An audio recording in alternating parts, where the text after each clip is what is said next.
Witcher Blood Origin. Where did I leave off last time? I had left the story with Baelor and Eredin sharing a bath, and Eredin looking like he was thinking of intentionally dropping the soap. We learned that Netflix has taken a character that was extremely dangerous in the source material.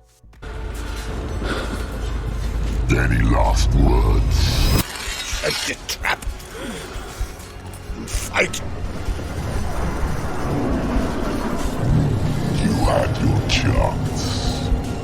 They took that guy and turned him into this guy.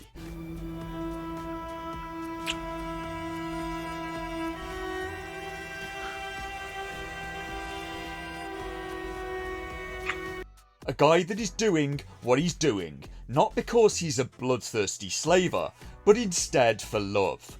Because his heart has been won by an elven merchant called Brian.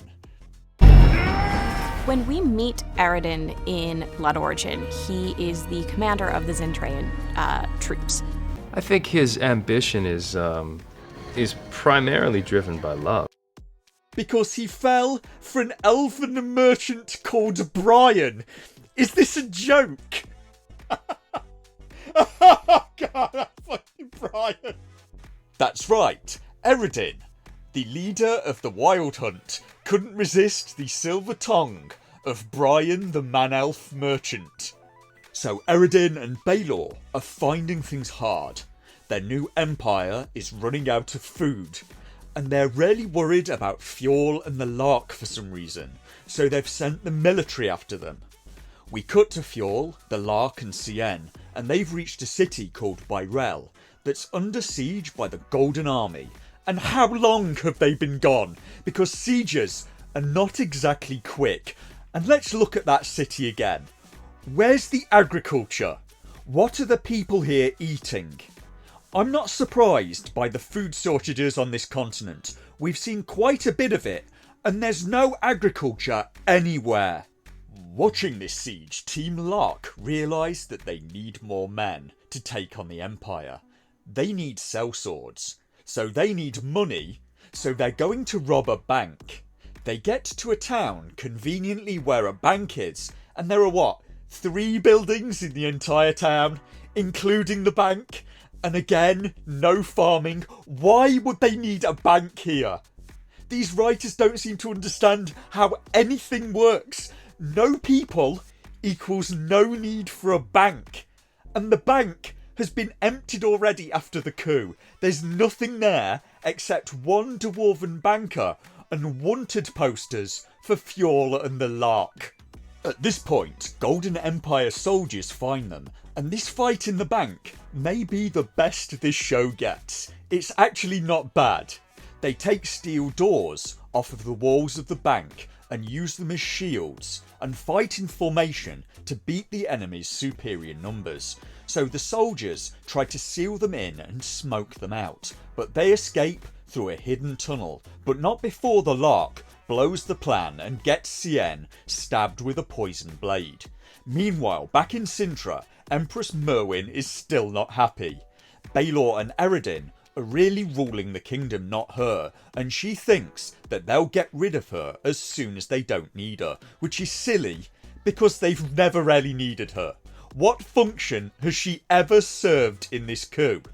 The princess says, "I have no idea of the world beyond these walls." And that's okay, dear. The writers don't seem to either. The show then introduces another character that they're going to screw up, as a commoner tries to end the Empress with a knife because everyone in the city is starving.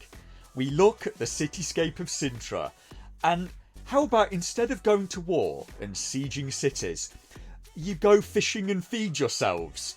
No, clearly that's out of the question. The only solution is to invade another world filled with hell beasts, like the one that melted all those people with eye lasers in episode 1, instead of getting a rod and catching some lovely sea trout. Maybe some plaice, or a haddock or two. No! Send all the working age men off to war instead. That'll help the food situation. Nope, that's clearly far too sensible. Clearly the only way is to invade another planet in the hope of discovering Funyuns or Pringles. So the Empress is saved by a mage called Avalok. He and Eredin may be coming later to a Witcher series, if it doesn't get cancelled before then, which after this series is a big if. The Empress wants an alliance with Avalok to seize power. She wants him to steal the book that Baelor used to learn to open portals. Meanwhile, she goes in disguise into the city. Within a few minutes, she finds a random commoner singing the Lark's Black Rose song, and also just happens to run into Eredin. Literally, as he's going to see his lover Brian. And who greenlit this? His lover Brian, the elf merchant. So that was handy. How lucky for her. In the whole of that massive city, opportunity fell right into her lap. Brian has screwed Eredin in multiple senses. Eredin told Brian that they were going to take all of the merchants' grain, and Brian then told all of the merchants, so they've all left with their grain. And how far could they get carrying wagons of grain? You could go after them. No? Instead, you're going to stay and have hot man-elf on man-elf kissing action. Oops! Brian, it appears, got drunk at the merchants' meeting and told everyone. So the Empress barges in and uses Eredin's outlawed gayness as leverage to turn him to her side and out Baelor, promising Eredin other worlds to invade and a realm that allows gayness, to which he agrees. Eredin has been won over by the promise of legalised gayness and Funyuns, and Lenny Henry is making more evil plots with his deaf elf mage assistant, and this really is box ticking the series. And it gets worse because I found what claims to be the casting call for the character Fenric, the deaf assistant to Lenny Henry.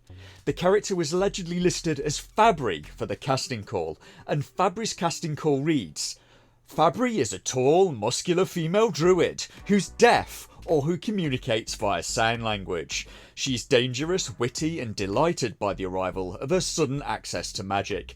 And I didn't think about it when I was watching this series, but it seems they actually put out a casting call for a body positivity, deaf, sign language using female druid elf. And all of that while not bothering to write a script not full of holes. The emphasis is always in the wrong place. This is primarily supposed to be entertainment. And also Princess Merwin, who in the casting call was described as the flower that no one noticed had poison blooms beneath her thorns. And here I was, thinking that the show couldn't get any more lame.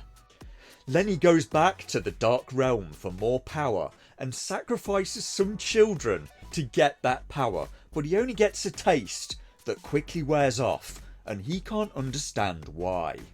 Back with the Larks group, they're being followed by a new character, Brother Death, and the show teases Brother Death as a bounty hunter, chasing after Lark and Fjord, instead of what he actually is, someone who will do almost nothing for the next 3 hours. He acts as a guide, has one 20-second fight scene, and then gets his eye punched out. Meanwhile, the poison has started to take effect on Cyan, and she's not going to make it. So Fjord and the Lark go looking for herbs to heal her, and when they get back, they have no herbs. I guess they just kind of forgot, and Brother Death is standing ominously over Cyan. Brother Death, it turns out, wants to join them, as the Empire hurts some people he cares about. He says his name is Callan, but most people call me Brother Death. And he knows some mages who could heal Cyan, so that was handy.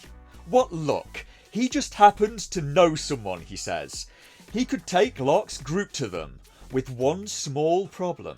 They have to go through a magical marsh of backstory and exposition to get them to the healer, and they almost drown on the way.